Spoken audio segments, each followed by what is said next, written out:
In 1945, Indonesia became independent, but at the time, education was in very bad condition.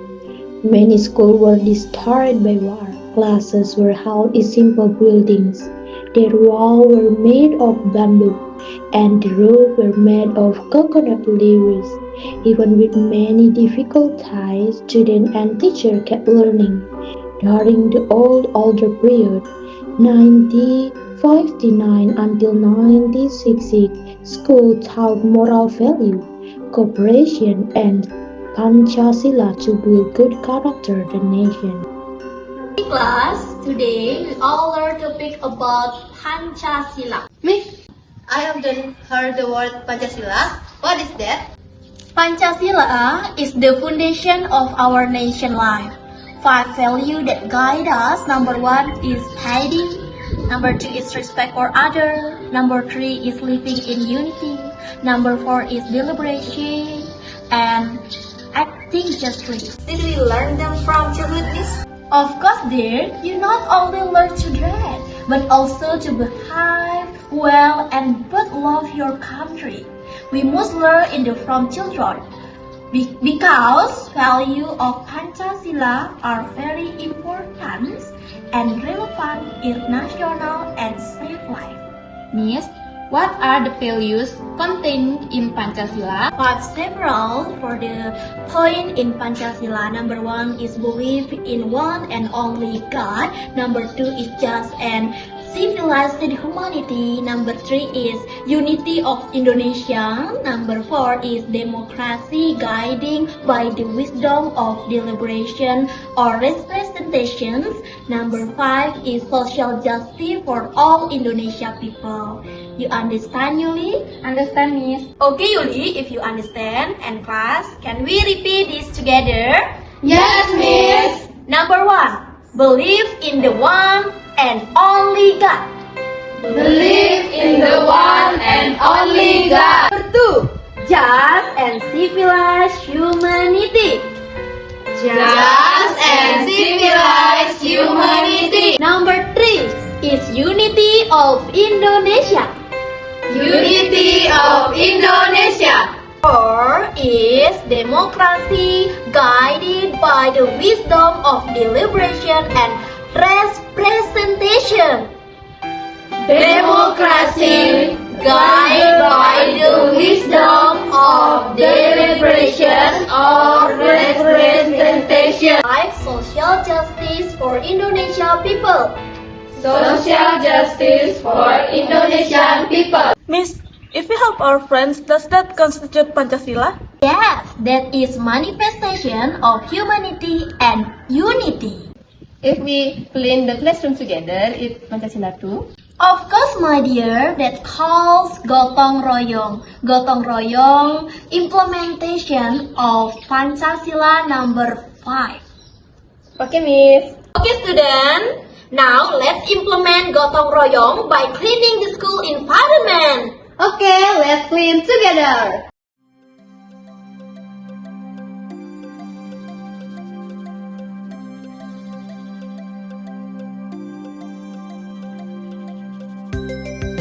Okay, together like this feels easy, doesn't it?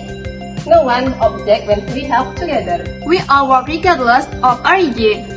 All are equal in the eyes of the nation. That is gotong royong. Even though our school is simple, we want to continue learning We aspire to be intelligent people. to build our nation in the future. We want to serve our homeland. That's right, my dear. Let's continue again and again to gotong royong.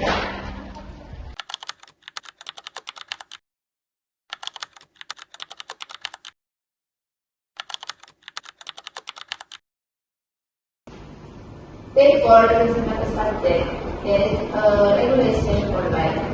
All students should follow it.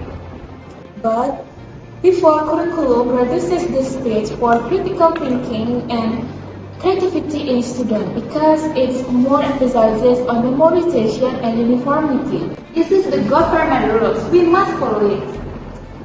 But then people understand Pancasila in a different way. Teacher the government want education support support economic growth. Students must become a disciplined worker. So education focuses on skill, not on critical thinking.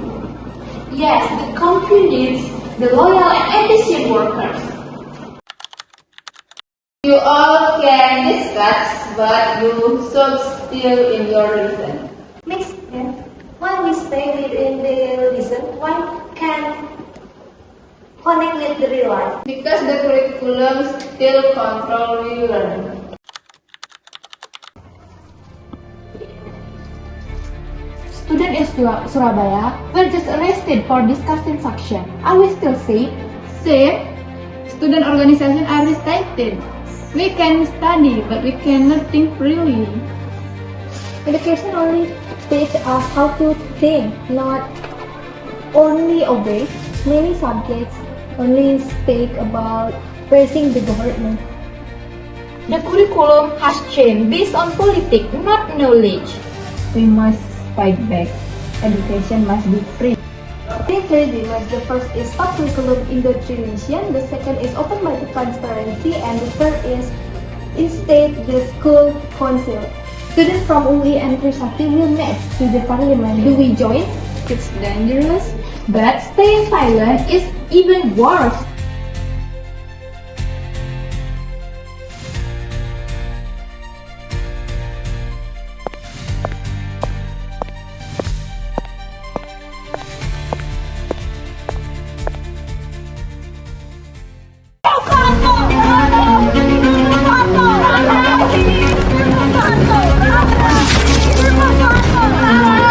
Liquidate all the assets.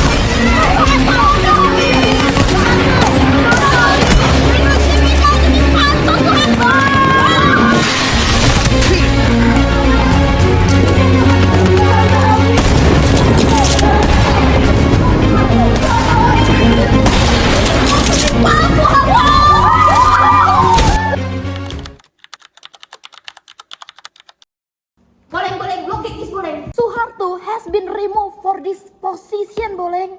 What happened in Indonesia? But really? Miss Boleng, what will happen now? For 25 years, I have taught with the same systems. The curriculum come from Jakarta and we follow it. Now, what will happen to our school, Boleng? Miss Vidya, maybe this is our chance, a chance to not only follow orders, but to truly teach our children in a more meaningful way.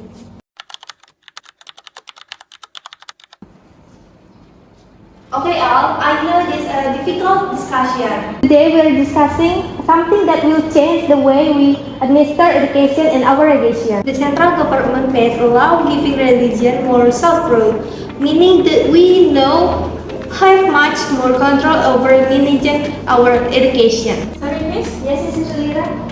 I still don't fully understand so far.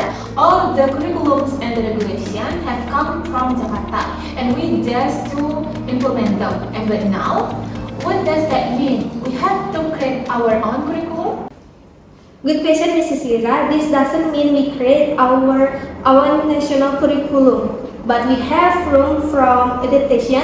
For example, if our regulation is rich in a particular local culture, we can incorporate local content into our lesson. If our regulation has a curricular potential, we can integrate it into our subject. Essentially, education is not longer uniform from Sabang to Merauke. Miss, but it's not that risky. I mean, with the centralized system we have had so far, at last there are common standards. All Indonesian children learn the same things. If we had everything over the religions now, what will happen to the quality?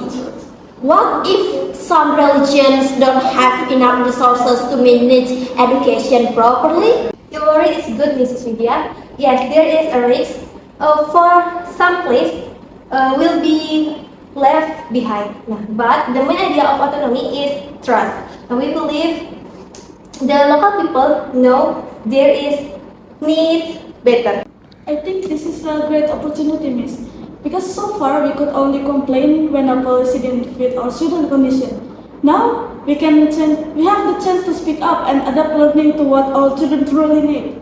So that means this autonomy gives us greater responsibility, but also greater freedom to innovate. Basically, Ms. Lira, this not about curriculum, but it's about money management, hiring teacher, and building school. Now, the region have more power over their own education. I hope we are ready for this big responsibility. We will learn together. This change will take time.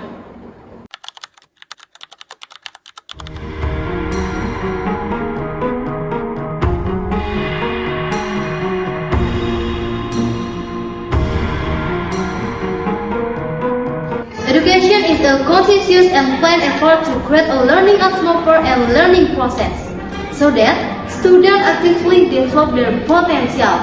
What? Look at this word. Students actively develop their potential. This differs from the oldest definition, which encourages the formation of citizens.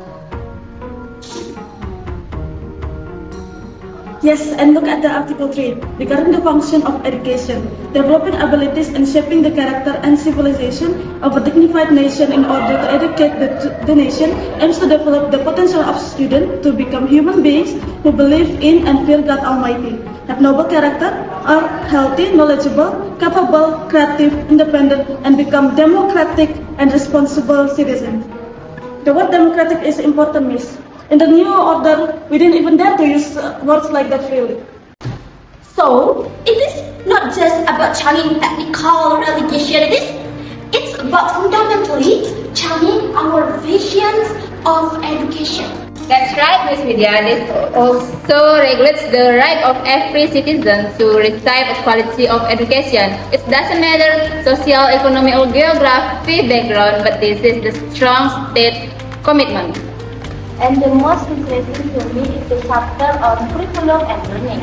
It states that the curriculum developed according to the educational level, but it also regional potential. This aligns with the regional autonomy we discussed earlier. This law is kind of legal umbrella that practice the change we've already begun to implement. Exactly, and more than that, the law also have a regulation, national education standard, evaluation system, and even the role of the education is a very comprehensive. What makes me optimistic is the part about educator and education personnel. This law recognizes that teaching is a profession. We have the right to receive recognition, protection, and professional development. This elevates to the dignity of teachers. It's like this. It seems like the changing taking place of indeed bidding for something better. Although I still have a lot to learn about how to implement them. We will all learn together, Miss. What is important is that we don't have a clear and visionary legal foundation.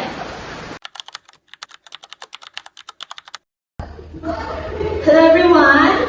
Hello, Miss. How are you today? I'm good. How about you, Miss? I'm good too. Thank you for asking me. I have a good news for you. Starting today, our learning style is different. I will not be lecturing the material while you take a note as usual, but now you are more active.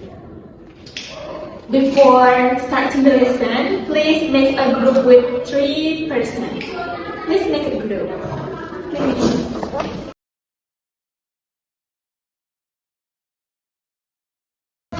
Our topic is the impact of regional autonomy in our daily life. Our group will discuss one aspect. This group get the education aspect. Please discuss how do you think regional autonomy affects in education, including in your own school. Okay, so we have to discuss about the impact regional autonomy on education. In your opinion, what must change notably in our school? The most obvious, in my opinion, is the way the teacher teach. no more interactive. My brother used to tell me they just sat, listening to teacher lecture, taking notes, memorizing, taking exam. But today we have a discuss, present, and then we direct a practice. Yes, and we also learn more about local cultures. For example, the local context lesson is about our tradition, religious dance, and don't think where was anything like this before.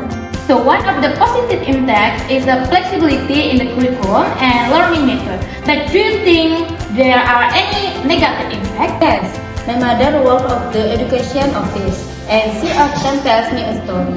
She said that not all regions have enough budget or resources. So there is a gap. School in the big city like ours may be able to grow, but schools in remote areas can be difficult.